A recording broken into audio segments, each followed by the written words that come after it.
Bismillahirrahmanirrahim.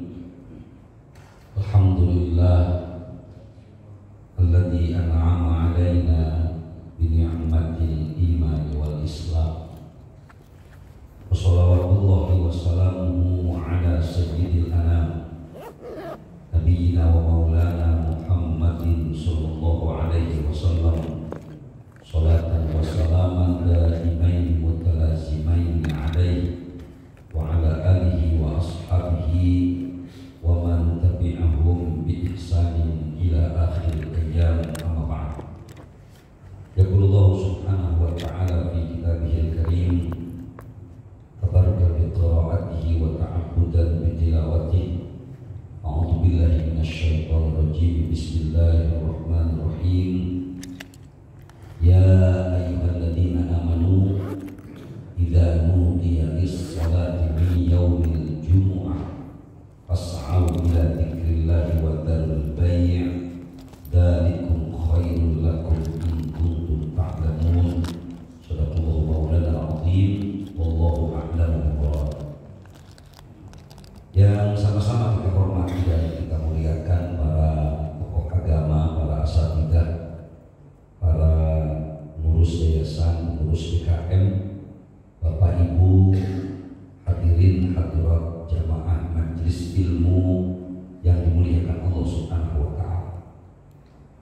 Puji beriring syukur mari bersama kita panjatkan hanya kehadirat Allah Subhanahu wa ta'ala yang alhamdulillah atas rahmat dan hidayahnya di kesempatan pagi hari ini kembali kita dapat bermuajahah bersama-sama memakmurkan masjid Allah, beriktikaf di dalamnya dan mengkaji ayat-ayat Allah Subhanahu wa ta'ala. Semoga hadirnya kita menjadi sabab wasilah Allah Subhanahu wa ta'ala turunkan rahmat dan keberkahan untuk kita semua. Shalawat dan salam kita mohonkan kepada Allah Subhanahu wa ta'ala. Semoga senantiasa tercurah pemaharibaan junjungan Nabi besar kita Muhammad sallallahu alaihi wasallam pada keluarga, pada para sahabat dan kita umat yang insyaallah istiqomah sampai akhir zaman. Mari bersama kita awali majelis ini dengan bersama membacakan satu ummul kitab suratul Fatihah. Kita bertawassul dengan bacaan Fatihah kita. Semoga arwah almarhumah orang-orang tua kita doakan bersama, mudah-mudahan Allah ampuni dosa-dosanya, Allah terima segala amal ibadahnya, Allah jadikan kuburnya rawdah min riyadil jannah. Ila hadhihi niyyah al-Fatihah. A'udzu billahi minasyaitonir rajim. Bismillahirrahmanirrahim. Alhamdulillahirabbil alamin arrahmanir rahim maliki yaumiddin. Iyyaka na'budu wa iyyaka nasta'in ihdinas siratal mustaqim. Shiratal ladzina an'amta 'alaihim ghairil maghdubi 'alaihim waladdallin. Amin. Bapak Ibu hadirin hadirat rahimakumullah, di dalam kitab suci Al-Quran kita, sebagaimana kita maklumi ada 114 surat di dalam Al-Quran. Di antara 114 surat itu ada satu surah yang bernama surah Al-Jumu'ah,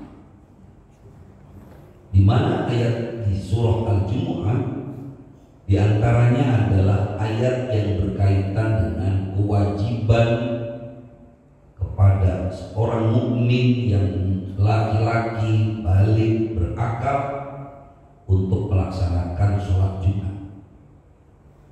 Paling tidak dalam kajian fikih ibadah sholat Jumat kita dapati dua ayat hukum yang berkaitan dengan itu. Yang pertama di surah Al-Jumu'ah ayat 9, yang kedua di surah Al-A'raf ayat 202. Yang pertama Allah Azza wa Jalla berfirman, a'udzu billahi minasyaitonir rajim. Bismillahirrahmanirrahim. Di surah Al-Jumu'ah ayat 9, ulama sepakat bahwa ayat ini adalah dalil tentang kewajiban sholat Jumat bagi mereka yang memenuhi syarat kewajibannya, yaitu kewajiban al-ainiyah. Kita menyebutnya dalam fikih fardu ain, la al-kifaiyah, dan bukan kewajiban kifayah. Sebab kalau fardu kifayah, ketika ada sebagian orang yang melakukannya, maka kewajiban yang lain akan gugur. Tetapi ini adalah fardu ain. Ya ayyuhalladzina amanu, hai orang-orang yang beriman, idza nudiya lis-sholati, ketika dikumandangkan, ketika diseru, lis-sholati li yaumil jumu'ah, untuk sholat di hari Jumat, fas'au ila dzikrillah, maka bersegeralah untuk mengingat Allah, wa dzarul bai'a, dan tinggalkan jual beli. Dzalikum khairul lakum, yang demikian itu lebih baik buatmu, in kuntum ta'lamun, jika kalian mengetahuinya.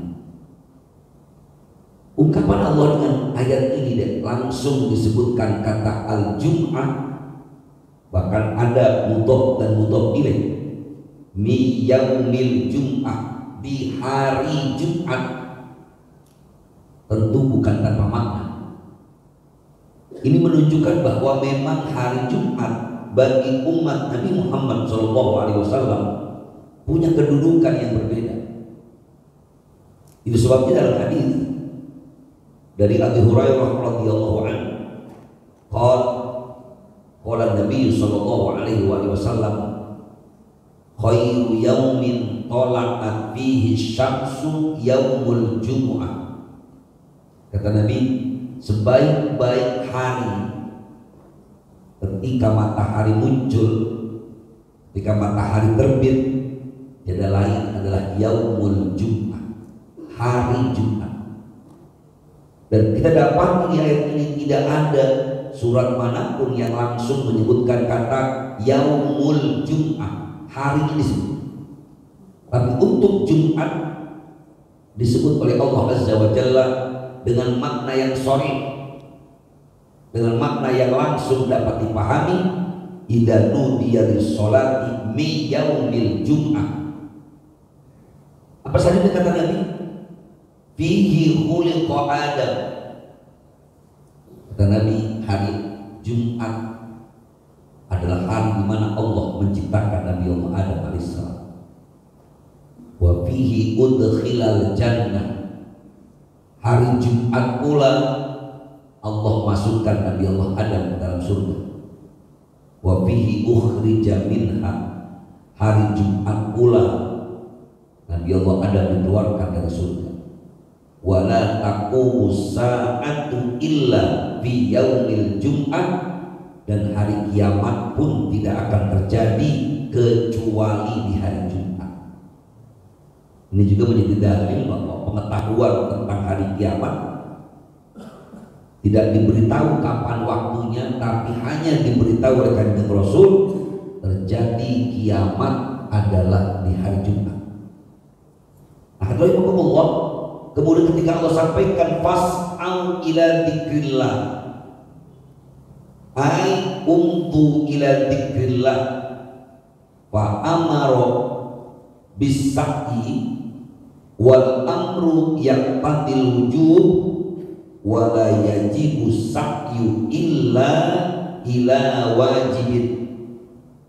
Kata ulama, mana fas'au ila dzikrillah, bersegeralah mengingat Allah, maka perintah dengan kata as-sa'yi di sini, wal amru yaqtadil wujuba, perintahnya menunjukkan makna wajib, sehingga jelas ancaman Nabi kita Muhammad SAW. Seseorang yang meninggalkan sholat Jumat, tentu bagi laki-laki muslim yang balik berakal, tidak musafir, ini disebutkan oleh Nabi kita Muhammad SAW sebagai orang yang dianggap minal ghafilin, orang-orang yang lalai. Karena bahkan orang yang dianggap meninggalkan kewajiban sholat Jumat, kata Nabi kita Muhammad SAW dalam hadis yang diriwayatkan oleh Imam Ahmad dan Imam Muslim Ani bin Mas'udin radhiyallahu anhu, dari Ibnu Mas'ud radhiyallahu anhu, ia berkata, qala Nabi sallallahu alaihi wasallam, laqad hamamtu an amura rajulan yusalli bin nas thumma uharriqu ala rijalin yatakhallafuna 'anil jum'ati buyutahum. Kata Nabi, sungguh aku berkeinginan memerintahkan seorang laki-laki untuk sholat bersama orang lain. Kemudian aku ingin membakar rumah-rumah mereka, yaitu laki-laki yang meninggalkan kewajiban mereka untuk melakukan sholat Jumat. Di dua dalil Al-Quran As-Sunnah yang menjadi ijma'ul ulama bahwa sholat Jumat itu hukumnya wajib. Kemudian mana fas'au ila dzikrillah, mana di sini adalah bersegera untuk mengingat Allah, bukan bermakna seseorang berangkat Jumat itu datang hanya ketika adzan berkumandang. Karena ada yang salah dipahami ketika memahami ayat, hai orang-orang yang beriman, idza nudiya lis-sholati, ketika diseru untuk sholat Jumat, fas'au, maka bersegeralah. Ini kalau dipahami secara tekstual, orang akan memahami bahwa berangkat sholat Jumat itu kalau idza nudiya, kalau sudah dipanggil, kalau sudah kedengeran adanya. Kemudian makna fas'au dianggap segera, kalau sudah ada segera ke masjid. Padahal pemahaman ini jelas keliru. Apalagi ada hadis Nabi kita Muhammad SAW di mana kata Nabi, man roha bis sa'atil ula fi yaumil jumu'ah faka'annama qarraba badanatan. Siapa orang yang berangkat ke masjid di hari Jumat bisa'atil ula, pada jam yang pertama, faka'annama qarraba badanatan, kata Nabi, seakan-akan dia telah berkorban, melakukan amaliyah, berkorban dengan seekor unta. Waman roha bisa'ah at-thaniyah, tapi yang berangkat jam kedua, kata Nabi, dia sama saja seperti berkorban dengan seekor sapi. Yang jam ketiga seakan-akan dia berkorban dengan seekor kambing. Nah, hadis yang urutannya ini jelas menunjukkan bahwa sholat Jumat itu sunnahnya pada awal waktu. Dan awal waktu Jumat berbeda dengan awal waktu zuhur. Artinya Nabi menganjurkan datang lebih awal. Bahkan yang boleh datang terlambat cuma imam atau khatib. Yustahabbu an yubatira, disunahkan untuk bersegera di awal waktu ketika melaksanakan sholat Jumat. Hari ini bisa kita lihat pemandangan yang paradoks ketika misalnya justru sholat Jumat ketika dilaksanakan, khotib dengan jamaah justru lebih awal khotib. Saya merasakan langsung beberapa bulan terakhir ini ketika justru saya yang bertugas sebagai khotib dan imam sudah datang jam 11 lewat 30 menit misalnya, ini jamaah belum ada yang datang. Saya merasakan beberapa kali bulan-bulan terakhir ini. Ternyata ketika saya tanya beberapa orang di samping saya, oleh kakek, ini kenapa kok saya datang baru ada 2-3 orang? Kayaknya Pak Ustadz, jamaah menganggap Jumatannya jam 12. Ini sama dengan hari ini, dianggapnya subuh itu jam 5. Padahal subuh jam 4 lewat 10 hari ini misalnya. Atau zuhur kita jam 11 lewat 40 menit. Akhirnya ketika saya ingin menyampaikan materi yang lain, Pak, Tapi karena saya melihat bagaimana umat Islam hari ini menganggap hari Jumat itu remeh. Mereka meremehkan sholat Jumat. Mereka menganggap sholat Jumat itu sama dengan sholat duhur. Sehingga kemudian mereka datang, bukan datang di barisan yang pertama. Padahal jelas-jelas makna idza nudiya lis-sholati min yaumil jumu'ah fas'au ila dzikrillah harus dipahami dengan tafsir. Jadi jangan dia terjemah idza nudiya lis-sholati min yaumil jumu'ah, kalau sudah dipanggil untuk sholat di hari Jumat fas'au ila dzikrillah, bersegera mengingat Allah.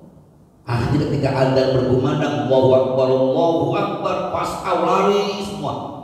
Ini jelas tidak sesuai dengan apa yang diajarkan Nabi kita Muhammad SAW. Karena justru ketika berangkat sholat Nabi katakan alaikum bisakinah. Apa artinya alaikum bisakinah? Berangkat ke masjid untuk sholat berjamaah itu bisakinah, dengan tenang. Tak boleh kita lari, biasa saja. Alaikum bisakinah wal wiqar. Wa darul bai'a, dan tinggalkan jual beli. Wa nahyun 'anil bai'i, tadi Pak amrun bisaki, sekarang wa nahyun 'anil bai'i li alla yastaqilla bihi anha. Larangan untuk jual beli agar seseorang tidak sibuk dengan urusan jual beli yang merupakan bagian dari dunia. Ini juga menunjukkan bahwa Islam adalah agama yang sama sekali tidak melarang kita untuk urusan dunia. Silakan saja.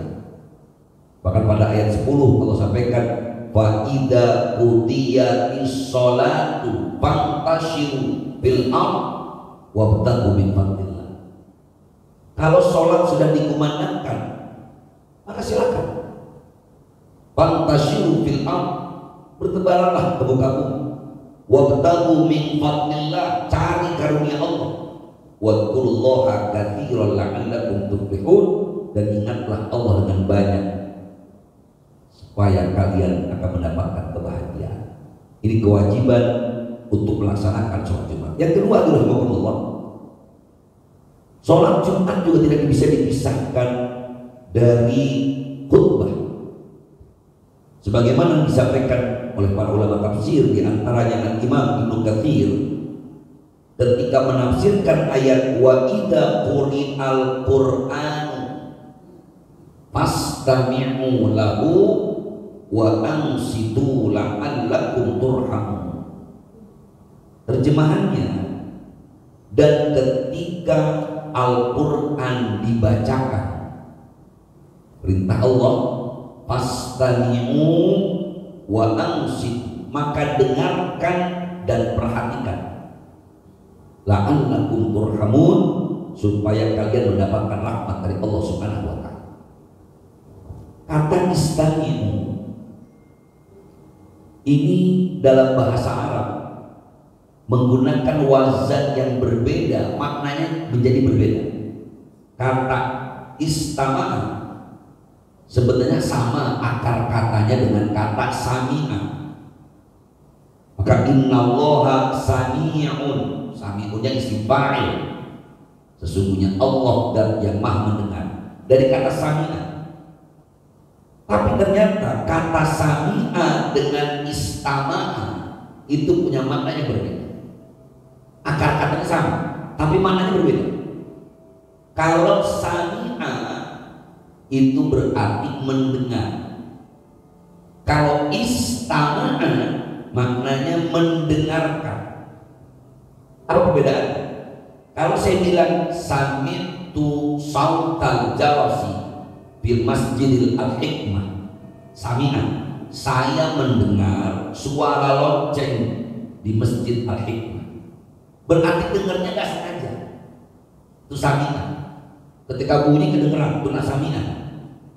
Tapi kalau istama'a maknanya bukan kedengeran tanpa disengaja, Tapi justru istama'a itu harus betul-betul diperdengarkan baik-baik.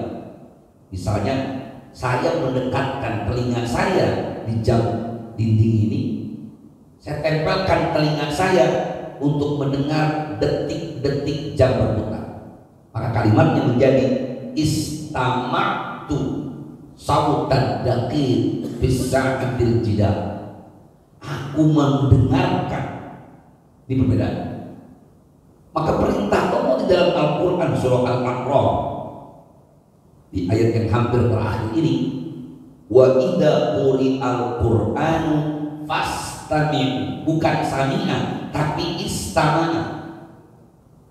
Maka ulama sepakat bahwa ayat ini ketika Al-Quran diperdengarkan istama'a, bukan sami'a, betul-betul didengarkan dengan seksama. Nah, para ulama tafsir menjelaskan bahwa makna ayat ini yang pertama adalah bacaan Al-Quran secara umum, bahwa ketika ada orang membaca Al-Quran maka kita wajib mendengarkannya.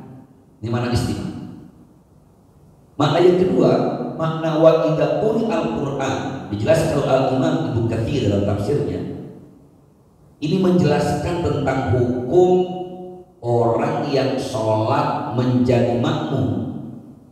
Ada di antara pendapat ulama mazhab, seorang makmum tidak perlu membaca apapun ketika sholat berjamaah, sehingga kemudian dia cukup mendengarkan bacaan dari imam yang dia bermakmum di belakangnya. Ini mana wa idza quri'al Qur'an fastami'u lahu wa ansitu la'allakum turhamun. Sehingga kemudian kalaupun dalam mazhab Imam Syafi'i misalnya yang paling afdal ketika imam membaca surah Al-Fatihah kita mendengarkan tadi fastami'u. Kemudian ketika imam selesai membaca surah Al-Fatihah maka kita baru mulai membaca surah Al-Fatihah sendiri. Karena la sholat kalimat lam yaqra bi Fatihatil kitab. Baru kemudian ketika imam sudah membaca surat, kita selesaikan cukup bacaan Fatihah kita, lanjutkan untuk mendengarkan bacaan Al-Qur'an imam. Fastami'u lahu wa ansitu la'allakum turhamun. Al-Imam Ibnu Katsir juga mengatakan bahwa ini juga dalil bahwa mendengarkan khutbah Jumat itu menjadi persoalan yang amat penting. Artinya ulama sepakat bahwa antara sholat Jumat dan khutbah Jumat ini dua hal yang tidak bisa dipisahkan. Bahkan sebagian ulama mengatakan khutbah Jumat itu bagian dari mengganti 2 rakaat sholat duhur. Walaupun menurut Imam Syekh Wahbah Az-Zuhaili tidak. Menurut Syekh Wahbah Az-Zuhaili dalam tafsirnya, khutbah Jumat itu bagian tersendiri daripada sholat Jumat. Tetapi semua ulama sepakat ini adalah ketentuan yang tidak bisa dipisah. Sehingga ulama mengatakan ketika sholat Jumat didirikan tanpa khutbah Jumat maka sholat Jumatnya tidak sah. Nah, lagi-lagi ironis masyarakat kita rahimahumullah. Jelas-jelas perintah Allah fastami'u, mendengarkan khutbah. Termasuk hadis Nabi kita Muhammad SAW yang sangat masyhur sebenarnya dan kerap kali dibaca di masjid-masjid.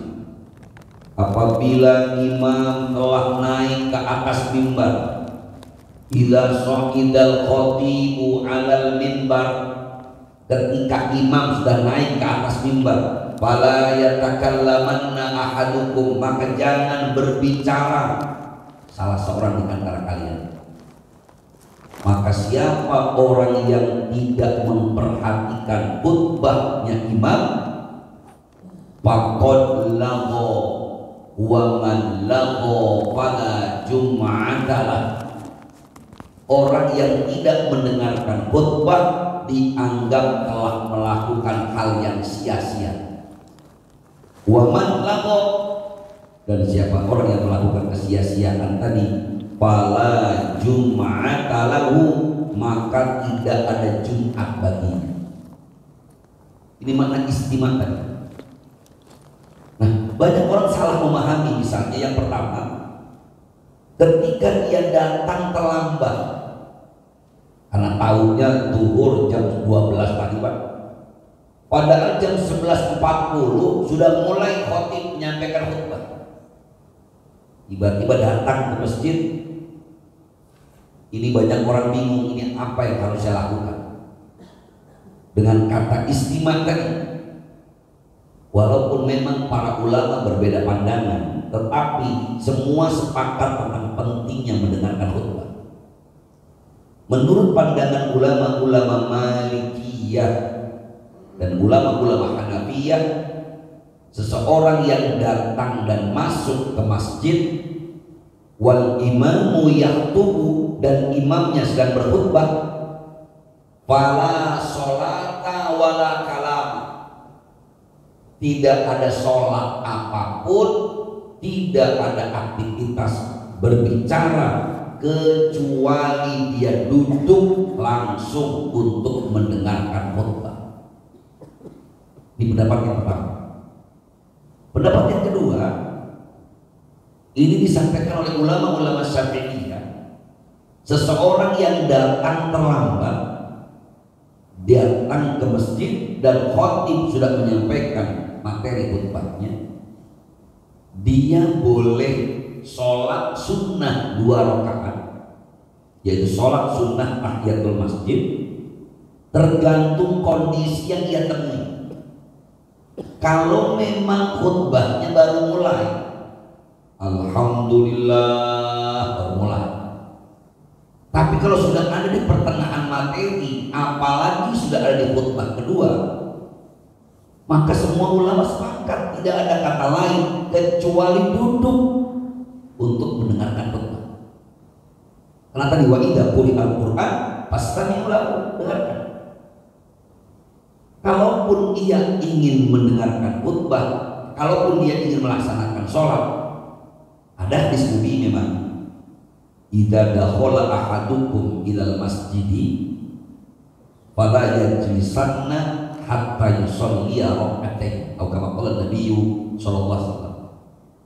Apabila seseorang masuk ke dalam masjid, maka janganlah seseorang ini duduk terlebih dahulu sampai dia melakukan sholat sunnah 2 rakaat. Yang dimaksud dengan sholat sunnah 2 rakaat ini adalah sholat sunnah tahiyatul masjid. Tetapi hadis ini juga dipertemukan dengan dalil yang lain tentang kewajiban mendengarkan khutbah. Maka ulama-ulama Syafi'iyah mengambil jalan tengah dengan kondisi tadi. Jadi harus dilihat kondisi yang dihadapi. Yang kedua, sholatnya adalah rakaataini khafifatain. Tapi rakaataini khafifatain dilakukan hanya dengan 2 rakaat yang ringan saja. Yang dimaksud dengan 2 rakaat yang ringan, yang dibaca cukup yang rukun-rukun saja. Rakaataini khafifatain. Selesai takbiratul ihram, baca Fatihah. Habis baca Fatihah tidak lagi baca surat, langsung ruku. Dan ironi yang ketiga adalah Allah, ketika seseorang datang terlambat, dia sholat sunnah tahiyatul masjid, dia sholatnya persis di depan khatib. Datang khutbah di sini, alhamdulillah, dia berdiri sholatnya persis di depan khatib. Bapak bisa bayangkan, saat saya menyampaikan materi ini misalnya, tiba-tiba ada yang duduk di sini atau berdiri di hadapan saya, ini mengganggu atau tidak? Jelas mengganggu. Padahal dalam sholat Jumat tasbih itu nggak boleh, minimal makruh. Tapi tasbih mengganggu keberlangsungan khutbah, ulama sepakat dilarang. Jangankan sampai dia sholat, termasuk amaliyah-amaliyah yang lain pun, ketika itu taswis, mengganggu keberlangsungan khutbah Jumat terlarang. Contohnya mana? Baca Al-Quran ketika dengerin khutbah. Logika sebagian kita, lu kan saya baca Quran Pak Ustaz. Baca Al-Quran itu kan berpahala. Likulli harfin asyru hasanah, setiap satu huruf 10 kebaikan. Wala taqulu alif lam mim harfun walakin alifu harfun wal lamu harfun wal mimu harfun. Bukankah satu huruf Al-Quran 10 kebaikan? Betul, tetapi bacanya bukan saat khutbah berlangsung. Karena mendengarkan khutbah sama dengan kita mendengarkan Al-Quran. Wa idza quri'al Qur'anu fastami'u lahu wa ansitu la'allakum turhamun. Dengarkan dan perhatikan. Jadi bukan malah sibuk baca Quran sendiri. Dia menganggap itu lebih baik daripada dengerin khutbah. Tidak sama sekali. Justru tidak ada kata lain. La sholata wala kalama. Ini makna ansitu istami'u wa ansitu. Kalau baca Al-Quran saja dilarang, kalau sholat sunnah tahiyatul masjid saja dilarang, apalagi saat khutbah berlangsung masih ada yang WA-an. Dan ini pengalaman yang perlu sama-sama kita pikirkan. Saya bilang, oh ini orang ngerti agama atau tidak? Khutbah sedang qadara Allah 50, dia masih bahkan sempat COD. Tahu COD Pak? Ya, kita kan biasa tuh istri kita COD, pembayaran di tempat. Padahal jelas kalimatnya wadarul bai'ah, tinggalkan jual beli. Sebagian ulama mengatakan mana wadarul bai'ah, transaksi muamalah yang dilakukan pada saat sholat Jumat hadihi batilatun, transaksinya batal. Transaksi Jumat serius sudah batal. Yang kedua, larangan bertransaksi di dalam masjid. Kata Nabi kita Muhammad SAW, siapa orang yang melakukan akan jual beli transaksi muamalah di masjid, doakan la arba'allahu tijaratan, semoga Allah tidak memberikan untung kepada usahanya agama. Larangan. Jadi bagaimana mungkin kita mau mendapatkan ridho Allah hadir sholat Jumat tapi melanggar aturan transaksi jual beli saat khutbah berlangsung larangan. Transaksi jual beli di dalam masjid dilarang. Begitu juga oleh ulama disampaikan salah satu taswis at-tasadduqu waqtal khutbah. Ini yang pernah saya sampaikan betapa dilemanya pengurus DKM ketika dibahas oleh ulama, jangan ada proses minta amal ketika khutbah berlangsung. Bahkan Al-Imam Abu Hanifah dikutip oleh Asy-Syaikh Wahbah Az-Zuhair Al-Fiqhul Islami wa Adillahu, hukumnya bersedekah ketika khutbah berlangsung makruh tahrim. Menurut Imam Ahmad bin Hanbal tidak ada pahalanya. Kenapa? Karena dia melakukannya pada waktu yang haram. Jadi kan problem. Saya pernah sampaikan materi ini, DKM langsung curhat. Ustaz, kalau ketika khotib itu berlangsung memang kotak amalnya dikelilingi, atau bahkan sebagian masyarakat kita memberikan tugas kepada salah seorang untuk minta amal, istilah durian sawit ya, atau minta amal keliling. Itu menurut mereka itu lebih efektif menghimpun dana. Apalagi yang paling efektif kalau yang orang keliling Pak. Karena biasa saya lihat kreatif juga tuh yang keliling itu. Kalau yang ngantuk ditungguin, dibunyiin, ayo bangun, walaupun nggak ngomong ya. Tapi ketika nggak ngomong tapi bunyi, yang di depan tidak enak, akhirnya dikeluarkan. Apa yang baru mulai dompet ditungguin, ayo. Dan memang secara hasilnya efektif.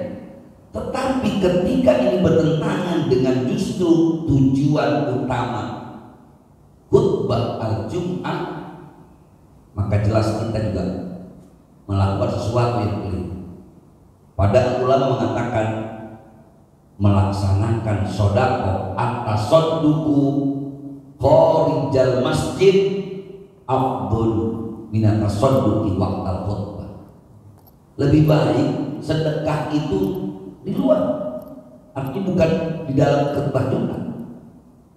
Sebagaimana kita contohkan, misalnya ada kotak amal di luar, itu cukup untuk menampung mereka. Dan ketika mereka itu tidak mau sodako, ini motivasi, berikan motivasi. Bahwa sodako itu yang terbaik itu bukan saat Jumat. Karena mau itu pakai orang ataupun kotak amal berjalan, sudah pasti mengganggu keberlangsungan khutbah. Ada yang mengakali dengan kotak amal, kalau gitu Pak Ustaz, saya nggak pakai ini deh, nggak pakai petugas, kotak amal aja yang keliling. Siapa yang jamin kotak amalnya nggak menimbulkan bunyi yang mengganggu? Apalagi bentuknya besar, di bawahnya ada roda. Biasanya bentuk kotak amalnya seperti kuburan, ya biar mengingatkan kematian. Bunyi kotak. Dan ini yang khutbah, nggak ada yang perhatiin khutbah. Jadi sisi bagi orang yang mendengarkan. Sisi yang kedua, ini juga bagian dari kita mengurus DKI misalnya, bahwa orang yang menyampaikan khutbahnya juga harus tahu bahwa khutbah itu bagian dari ibadah sholat Jumat. Maka khutbah tidak perlu berlama-lama. Ini ada khutbah Jumat misalnya sampai 30 menit, bahkan sampai mengundang jamaah untuk protes. Ketika jamaah sudah berapa kali kasih kode atau amin, harus sampai kita paham. Tapi kerap kali khutbah ini dianggap belum selesai, dia udah bikin teks 10 lembaran saja, semua dibacakan sampai selesai. Untung saja ketika dia naik matanya untuk melihat jamaah masih ada. Nah, kalau kemudian pas dibuka dia baca teksnya, dia angkat kepalanya, jamaah semua udah ada, karena terlalu lama. Dan ini yang terjadi pada masyarakat kita. Masyarakat tidak mementingkan lagi sholat Jumat, datang paling akhir, gak peduli itu khutbah Jumat. Bahkan Bapak boleh lakukan survei. Saya pernah melakukan survei beberapa mahasiswa Fakultas Dakwah. Sejauh mana orang yang datang sholat Jumat pulang ke rumah memahami dan ingat materi yang disampaikan khotib. Ternyata hasil penelitiannya membuktikan presentasi yang ketika orang ditanya, tadi Bapak hadir sholat Jumat, alhamdulillah. Tanya lagi, apa materi yang tadi disampaikan oleh sang khotib? Ada deh. Aku ada deh. Ya apa Pak? Saya lupa ya. Itu jumlah banyak. Untung itu pertanyaan penelitiannya tidak ditambah. Kalau seandainya ditambahkan penelitiannya, berapakah uang yang Bapak berikan atau dimasukkan kotak amal saat di luar Jumatan tadi? Mungkin jawabannya alhamdulillah 2.000 rupiah. Ini real. Bagaimana umat Islam tidak memahami wa idza quri'al Qur'an fastami'u lahu wa ansitu la'allakum turhamun, kedudukan khutbah Jumat yang penting. Karenanya sang khotib harus paham. Kalau disampaikan mereka menjadi tim perhatian dari tim litbang penelitian dan pengembangan. Oh ini khotibnya mohon maaf harus dikoreksi. Karena kalau khutbah pasti 30 menit. Materinya juga bikin bingung jamaah, atau kadang-kadang materinya tidak fokus sehingga jamaah ngantuk, jamaah tidak mendengarkan. Karena ini keperluan ibadah. Kalau cuma kita materi seperti ini, Bapak mau ngantuk semuanya nggak ada masalah. Tapi kalau khutbah Jumat, kalau semuanya tertidur, apalagi sampai melakukan sesuatu yang bisa membatalkan pelaksanaan khutbah Jumat, jelas ini menjadi lagu waman lago pada Jumat. Inilah para jemaah sekalian yang dimuliakan Allah Subhanahu wa taala. Mudah-mudahan memberikan motivasi kepada kita tentang pentingnya hari Jumat.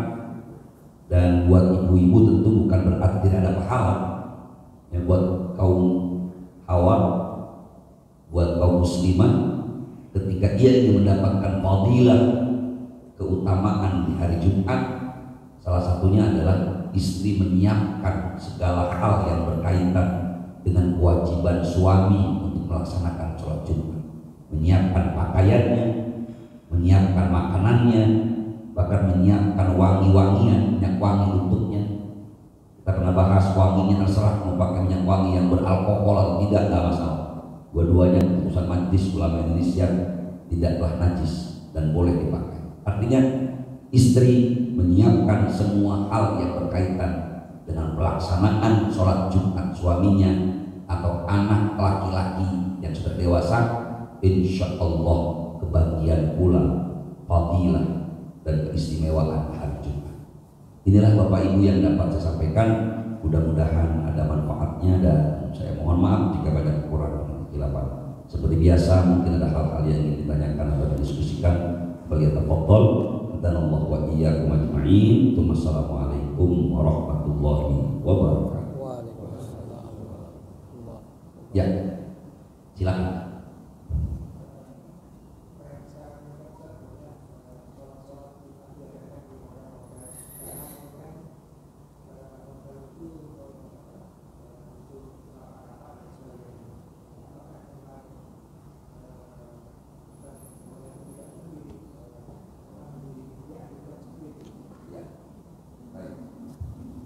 Bapak Ibu hadirin hadirat yang dimuliakan Allah Subhanahu wa taala. Kalau kita lihat dari pandangan ulama-ulama tentang tempat pelaksanaan sholat Jumat, sebenarnya ulama sepakat bahwa tempat pelaksanaan sholat Jumat itu adalah tempat yang dikhususkan, yang kemudian disebut dengan Masjid Al-Jami'. Maka ada perbedaan mana ada Masjid Al-Jami', ada Masjid Ghairul Jami'. Sholat Jumat hanya boleh dilakukan pada Al-Masjid Al-Jami'. Masjid Jami' artinya adalah masjid yang memang diperuntukkan untuk sholat Jumat. Kita biasa mengistilahkan kalau Al-Masjid Al-Jami' ya masjid. Kalau Masjid Ghairul Jami' musola, langgar, menasak, dan seterusnya. Nah, persoalannya kemudian tren memang di beberapa tahun terakhir, bahkan mungkin 10 sampai 15 tahun terakhir, ini muncul masyarakat yang justru mengadakan Jumatan, apalagi pasca Covid kemarin. Itu waktu Covid semua musola jadi bikin Jumat, hotel, perkantoran, semua. Nah, pertanyaan fikihnya adalah apakah boleh seseorang melakukan sholat Jumat di hotel, sholat Jumat di parkiran yang kadang-kadang fungsinya berubah-ubah. Hari ini Jumat ini pakai Jumatan, hari Sabtu selesai Jumatan malah berubah lagi menjadi parkiran. Malah ada sesuatu yang luar biasa lagi. Hari Jumat dipakai sholat Jumat, hari Minggu dipakai kebaktian. Ini memang problem fikih. Nah, ini sebenarnya tidak menggunakan pendapat-pendapat yang memang disampaikan oleh ulama-ulama pada fikih klasik. Ini dalilnya dipakai li ajlil maslahah. Maslahah, tidak ada yang lain. Termasuk jumlah orang yang melakukan sholat Jumat ketika pun tidak mencapai jumlah yang memang masing-masing ulama fikih berbeda pandangan, selama itu berkumpul seorang muslim dengan muslim yang lainnya dan ada kemaslahatan di dalamnya, maka boleh dilakukan sholat Jumat dimanapun, walaupun tingkat keabdoliahannya tidak. Daripada ini orang yang di hotel nanti malam berangkat dia nggak tahu tempatnya, padahal orang yang sedang musafir dia tidak wajib Jumatan, cuma karena mungkin agar ada maslahat. Karena kalau Jumat dipakai sholat aja, duhur aja, tidak ada khutbah yang berarti tidak ada nasihat pada pertemuan itu, maka lebih baik dipakai Jumatan. Termasuk rest area. Rest area nggak perlu ada Jumatan. Kenapa? Yang berangkat musafir semua kok. Karena musafir itu gak wajib Jumat, tapi apakah Jumatnya sah? Insya Allah sah. Nah, ada unsur maslahat. Kalau cuma dipakai zuhur aja, ini yang ngumpul banyak, sayang amat, terus sekalian bikin Jumat. Atau Bapak bisa temui juga, bahkan saat saya pernah nyebrang dari Merak Bakahuni, itu di kapal laut pun bikin Jumatan juga. Ada khotibnya. Saya tanya, ini kru yang khotib siapa? Yang kru saja. Atau kalau ditawarkan, ada nggak penumpang yang ustaz? Nah, ini kan repot, Pak. Kalau ada ustaz yang ngaku, iya saya ustaz, ya silakan. Biasanya kalau ustaz nggak ngaku, Pak. Ini akhirnya ini nggak ada masalah, selama itu nggak ada masalah. Walaupun lagi-lagi kalau memang ada masjid yang memang disiapkan khusus, itu lebih baik. Kalau perspektif fikih, masjidnya harus jelas diwakafkan atau dikhususkan untuk masjid. Kemudian bukan musafir. Kalau musafir tidak perlu Jumatan. Tapi lagi-lagi karena kemaslahatan. Apalagi hari ini alhamdulillah sebenarnya kemaslahatan ini menjadi tren, daripada hotel itu malah dipakai sesuatu yang sifatnya umum saja, atau bahkan dalam tanda kutip banyak perbuatan yang maksiat, tentu lebih baik dipakai untuk kegiatan-kegiatan yang lebih maslahat. Jadi silakan saja Bapak-bapak, kalaupun tadi nginep di hotel ada Jumatan, mau ikut gak apa-apa, gak ikut gak apa-apa. Atau Bapak sedang ada mampir di rest area kilometer 74, kilometer 90 dan seterusnya, mau ikutan Jumatan sambil lumayan dengerin khutbah, mau gak ikut bablas langsung gak Jumatan juga gak ada masalah. Dalam keadaan musafir. Wallahu a'lam bishawab. Ya.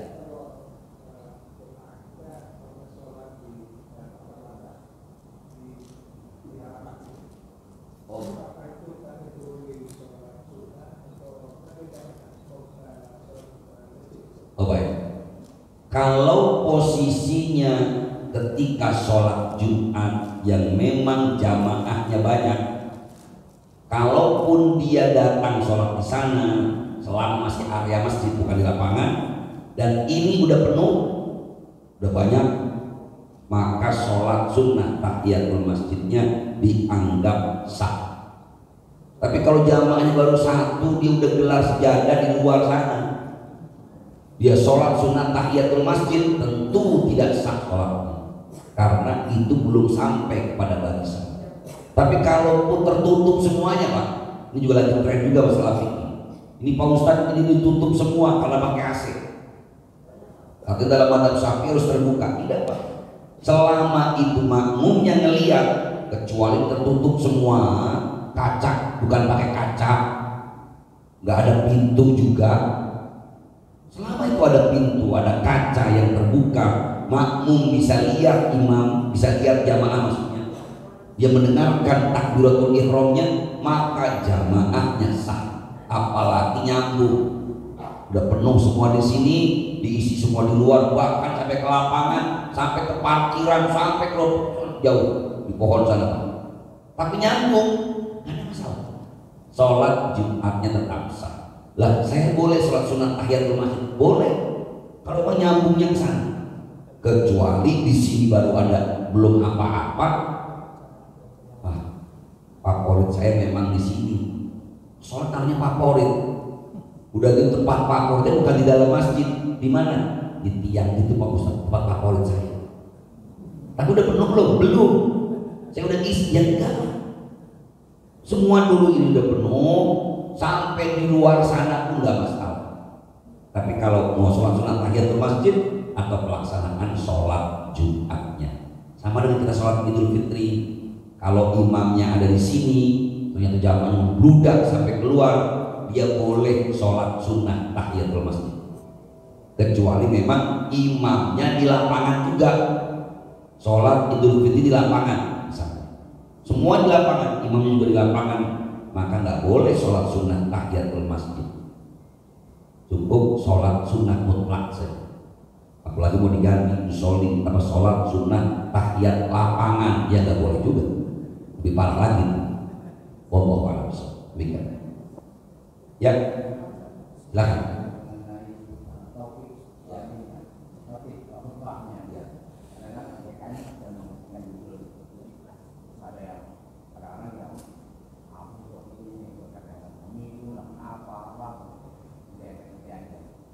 Ini pegangannya apa sih? Karena memang kalau banyak rumah itu banyak yang enggak fokus tidur lagi ada yang kerja. Anak saya itu selalu saya. Kalau banyak, kamu kok itu sih? Kalau itu ngomong kalau apa? Ini kata keluar. Memang intinya kan itu kira-kira. Gimana pegangannya buat Adrahimakumullah. Ulama-ulama Syafi'iyah memang memberikan salah satu syarat dari isi khutbah itu wasiat takwa. Maka biasanya teks yang baku ittaqullah haqqa tuqatih. Walaupun sebenarnya wasiat takwa itu nggak mesti kata takwa. Mau kalimat apapun selama muaranya ketakwaan kepada Allah nggak ada masalah. Nah ini juga problem juga, kadang-kadang suka diprotes. Tadi kok Ustaz nggak ada kalimat takwa sama sekali. Tapi kan saya dinerangin misalnya berbuat baik kepada kedua orang tua. Tapi kan nggak ngomong takwa kan? Iya nggak ngomong takwa, tapi wasiat bagaimana kita berbuat baik kepada orang tua. Nah berbuat baik kepada orang tua bagian dari ketakwaan kepada Allah. Jadi selama isinya nasihat, selama isinya kebaikan, hukum khutbah Jumat itu sah. Nah problem khotib biasanya sering mengulang kata-kata yang nggak perlu. Termasuk begini, puji syukur kepada Allah Subhanahu Wa Taala panjang sampai 10 menit. Mari bersama kita panjatkan puji teriring syukur kepada Zat yang Maha Ghafur, kepada Zat yang Maha Pengasih, tak pilih kasih, yang Maha Penyayang, Ta'ala Kepala. Ini sampai mau khutbah, mau puisi, nggak perlu kalimat-kalimat bersayap seperti itu, cukup. Mari bersama kita panjatkan puji syukur kehadirat Allah Subhanahu Wa Taala. Selesai. Nggak baca itu pun nggak apa-apa. Kenapa? Kan di Arabnya sudah tadi Alhamdulillah. Memang Alhamdulillah artinya apa? Segala puji hanya milik Allah. Udah ada. Cuma biar paham jamaah diterjemahkan lah. Mari bersama kita panjatkan puji syukur kehadirat Allah Subhanahu Wa Taala. Cuma mungkin agak mukadimah lah, nggak masalah.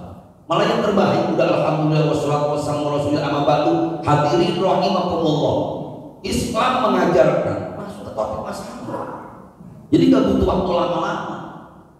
Di orang oh ya langsung. Ini kan pasti diapalin, pasti takwa. Ngomongin takwa pasti takwa. Karena saya berwasiat untuk diri saya sendiri dan kepada jamaah untuk takwa. Iya. Anak-anak dan andai pasti ngomongin takwa kan. Akhirnya malah makan yang selanjutnya nggak dipikirin Pak. Jadi yang terbaik sebenarnya topik dari khutbah Jumat itu simple, padat, selesai.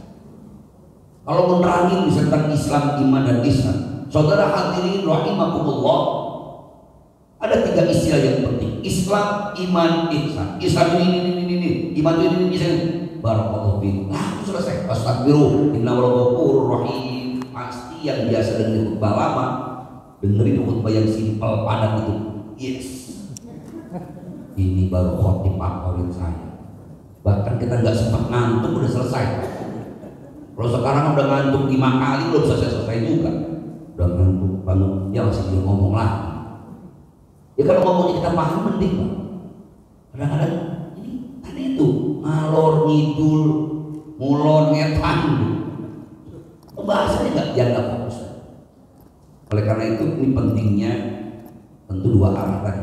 Kita yang mungkin punya kompetensi untuk mengatur jadwalnya, memberikan informasi, sampaikan Pak Ustadz, boleh nggak apa-apa ditulis di sini, misalnya maksimal khutbah 10 menit, maksimal 15 menit. Menurut saya 15 menit udah terlalu lama. Minimal ya tadi antara 10 sampai 15 menit. Syukur-syukur di bawah 15 menit selesai. Ada perhatian. Malah saya pernah khutbah di komplek tentara itu, Pak Ustadz mohon maaf ini sholat Jumat dan khutbahnya dikasih waktu cuma 15 menit. 15 menit iya. Jadi 15 menit ini udah sholat Jumatnya, udah khutbahnya, udah Jumatannya 2 rakaat sama baca doa. Alhamdulillah nggak masalah. Kita bikin saja khutbahnya 7 menit. Atau kalau mau 10 menit kulsum namanya Pak. Ya kuliah 10 menit. Itu yang sebenarnya begitu. Maka Nabi kita Muhammad SAW sampaikan, salah satu tanda seseorang tidak paham ilmu agama adalah ketika mereka memanjangkan khutbah, mempersingkat sholat. Nah kalau sekarang terbalik kita, khutbahnya panjang lebar, ketika sholat suratnya berawal kul dua-dua. Rakaat pertama kul ya ayyuhal kafirun, rakaat kedua kul huwallahu ahad. Bukan salah tidak, tapi ini menyalahi sunnah Rasulullah Muhammad Sallallahu Alaihi Wasallam. Demikian, Allah. Baik, hadirin Allah. Oh ya, silakan. Ini mengenai format atau model jumatan, Pak. Ya. Saya itu beberapa kali itu jumatan di daerah besar sana. Itu mungkin ini pada saat jamaah datang berdiri itu sudah ada ceramah. Begitu banyak dan kemudian begitu sudah masuk sholat Jumat, sholat naik dan boleh dikatakan nggak ada khotbah, cuma pembukaan khotbah langsung doa sekali 5 menit itu. Oh, baik. Jadi kadang-kadang itu dalam bahasa Arab aja. Sementara kalau ceramah itu pakai bahasa Indonesia atau bahasa Sunda. Oh, baik. Ini model mana nih? Baik. Begini aturannya. Pelaksanaan sholat Jumat itu harus ada khutbah dan kemudian sholat. Nah ini ketika memandang bahwa sholat Jumat dan khutbah itu dua hal yang tidak boleh dipisah, maka sebagian masyarakat memahami sebelum masuk sholat Jumat atau sebelum masuk adzan waktu zuhur ini boleh dilakukan apapun selama tidak bertentangan dengan Al-Quran dan As-Sunnah. Maka biasanya praktek yang Bapak perhatikan tadi di daerah-daerah Jawa Barat, ini biasanya ceramahnya itu yang ngomong panjang lebar bebas itu sebelum adzan Jumat. Kalau itu boleh, tidak ada masalah. Sebagaimana kita di masyarakat perkotaan, sebelum khutbah naik ke atas mimbar, sebelum adzan Jumat biasanya ada pengumuman. Ini kalau ditanya dalilnya mana, tidak ada dalilnya Pak. Di zaman Rasulullah SAW tidak ada sebelum adzan pengumuman pemasukan keuangan. Jadi bid'ah juga pemasukan keuangan kan. Tapi kata ulama-ulama Syafi'iyah, karena memang belum ada maktub untuk masuk waktu Jumat, maka silakan lakukan apapun nggak masalah. Mau ceramah dulu, silakan. Mau pengumuman dulu, silakan. Selama ada manfaatnya. Kalau nggak ada manfaatnya nggak perlu, nggak boleh. Bahkan sholat pelaksanaan Jumatan dari format yang pakai pengumuman pemasukan dan pengeluaran keuangan cuma di negeri kita aja. Kalau saya nggak bisa bayangkan kalau sholat Jumat di Masjidil Haram ada pengumuman pemasukan dan pengeluaran kotak amal, pasti habis buat pengumuman aja. Apakah itu menjadi haram? Tidak. Selama walaupun kurang tepat ya, selama itu tidak mengganggu silakan. Nah kembali pada format tadi. Jadi sebenarnya itu khutbah juga, cuma memang menggunakan bahasa Arab yang rukun-rukunnya saja. Saya malah bisa bikin khutbah nggak perlu 5 menit, Pak, 2 menit saya bisa. Alhamdulillah wassalatu wassalamu ala Rasulillah amma ba'du ayyuhal mu'minun ittaqullah haqqa tuqatih wa la tamutunna illa wa antum muslimun. Qala ta'ala inna a'tainakal kautsar. Barakallahu li wa lakum bil Qur'an innahu ghafurur rahim. Berapa menit? Semenit paling ya. Duduk di atas doa khutbah, alhamdulillah wassalatu wassalamu ala Rasulillah amma ba'du. Qala ta'ala fil Qur'an azim bismillahirrahmanirrahim alif lam mim Allahumma amin ya rabbal alamin Allahumma ighfir lil mu'minina wal mu'minat wal muslimina wal muslimat al ahya'i minhum wal amwat rabbana atina fid dunya hasanah wa fil akhirati hasanah wa qina adzabannar walhamdulillahi rabbil alamin. Ibadallah aqimis shalah. Saya baru khutbah Jumat hanya 2 menit selesai 2 khutbah. Itu yang dipahami rukun tadi. Walaupun tidak ideal, idealnya masyarakat kita bukan orang Arab, maka berikanlah pesan-pesannya itu juga dengan bahasa Arab. Karena kalau pesan yang tadi ceramah yang sebelum khutbah itu kan bebas, tidak fokus, atau bahkan mungkin orang lain yang atau mungkin ustaz yang itu aja. Tapi ketika khutbah dalam posisi yang lebih khusyuk, dia dengarkan bahasa Arabnya, dia dengarkan bahasa Indonesianya agar pendengarnya memahami isinya. Itu hanya format saja, tidak ada masalah. Yang penting ada khutbah sebelum pelaksanaan sholat Jumat. Karena memang macam-macam, termasuk tadi mintain amal. Ada yang formatnya pakai orang, ada formatnya kotak amal. Bahkan saya malah bersyukur karena ada lagi formatnya kotak amalnya itu keliling sebelum khotib naik ke atas. Tapi itu lebih bagus. Kalau yang adzan 2 kali, adzan pertama selesai sholat sunnah, kemudian kotak amal keliling, selesai kotak amal keliling, baru silakan khotib naik ke atas mimbar. Itu lebih elegan supaya tidak mengganggu pelaksanaan khutbah Jumat. Wallahu a'lam.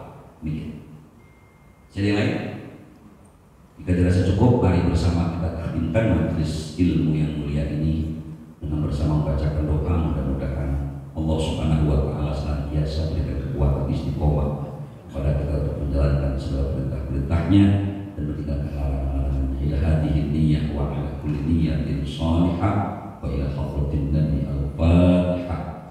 A'udzu billahi minasyaitonir rajim. Bismillahirrahmanirrahim. Alhamdulillahirabbil alamin arrahmanir rahim maliki yaumiddin. Iyyaka na'budu wa iyyaka nasta'in shiratal mustaqim shiratal ladzina an'amta 'alaihim ghairil maghdubi 'alaihim waladdallin. Allahumma amin ya rabbal alamin. Allahumma shalli 'ala sayyidina Muhammad wa 'ala ali sayyidina Muhammad. Allahumma ighfir lana dhunubana wa li walidina wa li masyayikhina wa liman hadarana wa liman tabi'ana ولجميع المسلمين والمسلمات والمؤمنين والمؤمنات الأحياء منهم والأموات. ربنا تقبل منا إنك أنت السميع العليم وتب علينا إنك أنت التواب الرحيم. ربنا هب لنا من أزواجنا وذرياتنا قرة أعين